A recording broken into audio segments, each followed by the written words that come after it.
studios around at that time. And like Bob Marley and the Wailers and a lot of artists who first started, so many of them, I can't even remember names, but Studio One was one of the main studios that brought up hits for local artists. Well, you're 82 years old now, and I know our listeners aren't here in the studio, but we will have some pictures of you online. You do not look 82. I mean, you're more like a 65-year-old man, and you play guitar with that same kind of younger spirit. Now, you perform improvisational jazz, you've done bebop, reggae, rocksteady, ska, mento. Yeah. Today, when you play guitar, what do you always go back to? What is your musical style that you prefer? Well, I just love to portray what is being necessary to do at that moment, if it's something like African or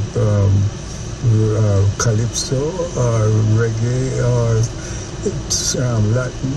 I try to play nearly every style, so because of that, I try to suit the moment. Let's put it that way. Well, you have certainly suited our moment here at the World today, Ernest Ranglin. Thank you so much for coming to the studio. It's a real honor to meet you. Oh, you're very welcome, sir. And I really appreciate being here, and I hope to be here some other time again. And it's great to meet a great gentleman like you. Thank you so much. Come again soon. Yeah, thanks. Ernest Ranglin has a new album out. It's a great summertime jam called Bless Up. And this is one of the standout tracks, I think, El Mescalero. It shows how even at 82, Ernest Ranglin continues to innovate. I mean, come on, tango reggae, and it sounds great.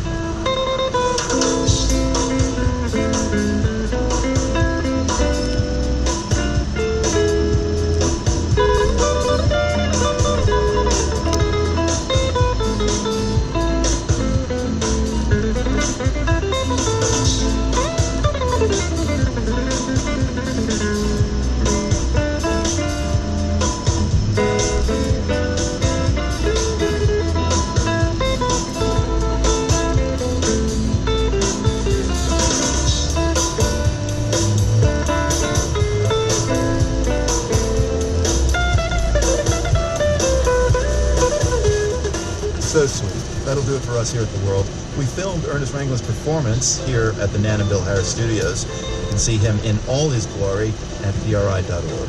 And don't forget to follow The World when we're not on the radio. Find us at Facebook.com/PRI The World. And follow us on Twitter and Instagram too, at PRI The World. I mow my own lawn on Twitter and Instagram. You can find me at both as well, at Marco Werman. Our theme music was composed by Eric Goldberg. It's Friday, people, so have a great weekend. We're back with you right here on the radio on Monday.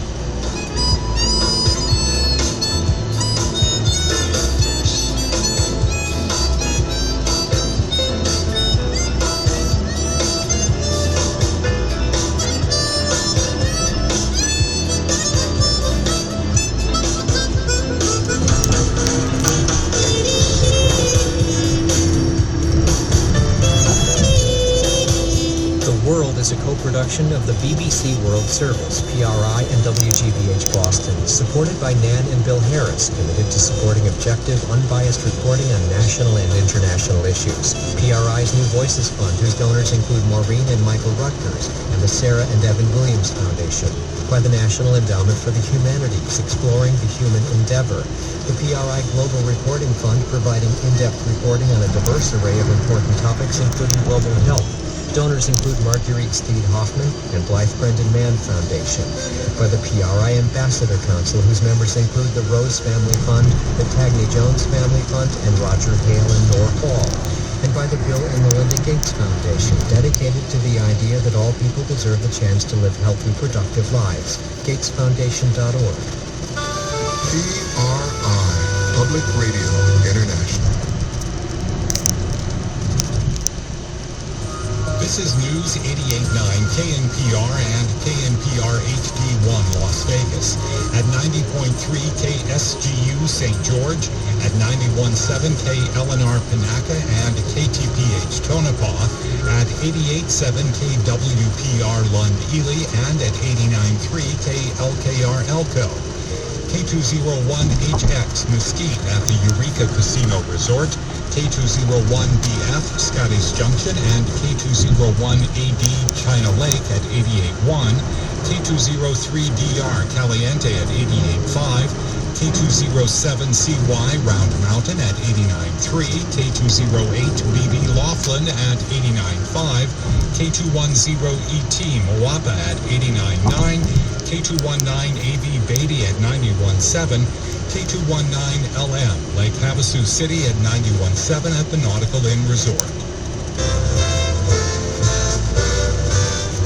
Republicans didn't seem to mind when President Bush took more executive actions than I did.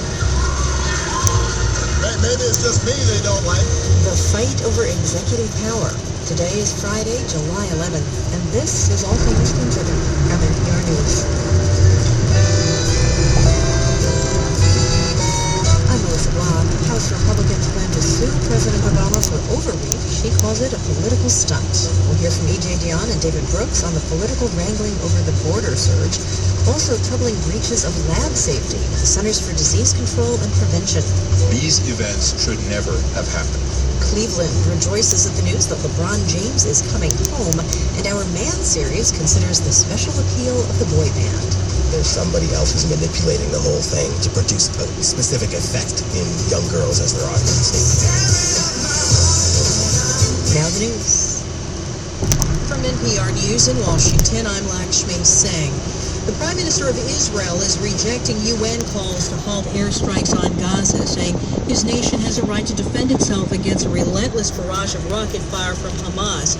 Gaza's health ministry says the Israeli operation has killed more than 100 people in recent days, while southern Israel's reeling from a rocket attack on a gas station, the most damaging militant attack since the conflict began, as NPR's Ari Shapiro explains. Hamas has fired hundreds of rockets over the last few days. Until now, they have almost all missed or been intercepted.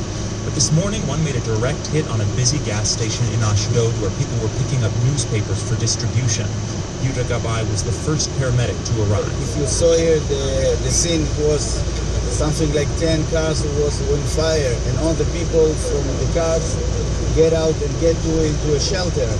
If they didn't do that, I think it was very big disaster. One man was taken to the hospital with serious injuries, and 6 others were treated on the scene. The building is now a blackened husk with broken glass everywhere. In Gaza, Israeli airstrikes continue, and the destruction has been far worse, with more than 100 Palestinians killed. Ari Shapiro, NPR News, Jerusalem. The Centers for Disease Control and Prevention is reporting another case in which scientists have mishandled deadly germs. Officials say there was no public health risk, but NPR's Richard Harris reports the latest CDC mishap involving bird flu suggests a significant breakdown in safety procedures. Scientists at CDC shipped what they thought was a routine flu virus sample to researchers at the U.S. Department of Agriculture. Those scientists discovered that the sample contained an extremely dangerous strain of flu called H5N1. The viruses remained contained in high-security labs at all times, so there was no human health risk. But scientists aware of